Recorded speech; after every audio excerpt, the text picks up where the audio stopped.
আসসালামু আলাইকুম রহমতুল্লাহ। সম্মানিত ভিউয়ার্স, আশা করি আল্লাহর রহমতে আপনারা সকলে ভালো আছেন। ভিউয়ার্স, আজকে আপনাদের সঙ্গে উপস্থিত হয়েছে বেসরকারি স্কুল কলেজের শূন্য পদের বিপরীতে শিক্ষকদের বদলির বিষয় নিয়ে। আজকে আপনাদের সঙ্গে বিস্তারিত আলোচনা করব। তবে বিস্তারিত জানতে আমার চ্যানেলের সাথেই থাকুন। চলুন কথা না বাড়িয়ে আসল কথায় যাওয়া যাক। শিক্ষকদের বদলির বিষয়ে সর্বশেষ তথ্য। এমপিওভুক্ত শিক্ষা প্রতিষ্ঠানে কর্মরত শিক্ষকদের বদলির নীতিমালা বাস্তবায়নে প্রয়োজনীয় পদক্ষেপ গ্রহণ এবং সফটওয়্যার তৈরির নির্দেশনা দেওয়া হয়েছে। মাধ্যমিক উচ্চশিক্ষা অধিদপ্তরের মহাপরিচালকের অতিরিক্ত দায়িত্বে থাকা অধ্যাপক এবিএম রেজাউল করিম দৈনিক আমাদের বার্তার এক প্রশ্নের জবাবে এসব তথ্য জানিয়েছেন। তিনি বলেন, পারস্পরিক বদলি নীতিমালা প্রকাশের পর এর কার্যক্রম শুরু করেছে মার্শির অধিদপ্তর এবং শিগগিরই বদলি প্রক্রিয়া শুরু করা যাবে। সর্বজনীন বদলির বিষয় জানতে চাইলে তিনি বলেন, এই বিষয়ে মন্ত্রণালয় থেকে কোনো নির্দেশনা আসেনি। বদলির বিষয়ে মন্ত্রণালয় যেভাবে নির্দেশনা দিয়েছে আমরা সেভাবেই কাজ করে যাচ্ছি। এই বিষয়ে জানতে চাইলে মাধ্যমিক উচ্চশিক্ষা অধিদপ্তরের সহকারী পরিচালক জিয়াউল হায়দার হেনরি দৈনিক আমাদের বার্তাকে বলেন, 30শে সেপ্টেম্বরের মধ্যে বদলি সফটওয়্যার তৈরির প্রয়োজনীয় ব্যবস্থা নিতে মার্শির অধিদপ্তরকে নির্দেশ দিয়েছে মন্ত্রণালয়। আমরা সেভাবেই কাজ করে যাচ্ছি। এর আগে 1 আগস্ট বেসরকারি এমপিওভুক্ত শিক্ষকদের সরকার থেকে বেতনের মূল অংশ পাওয়া শিক্ষক বদলি নীতিমালা প্রকাশ করেছে মাধ্যমিক উচ্চ শিক্ষা বিভাগ।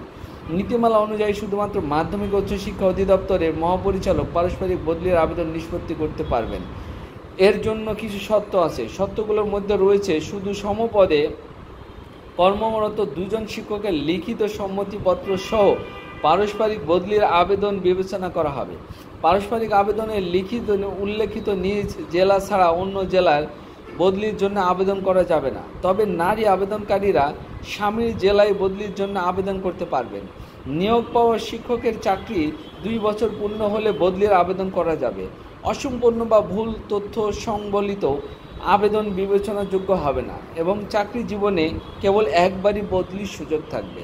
এছাড়া বদলির আবেদন নিষ্পত্তি প্রক্রিয়ায় মধ্যে রয়েছে।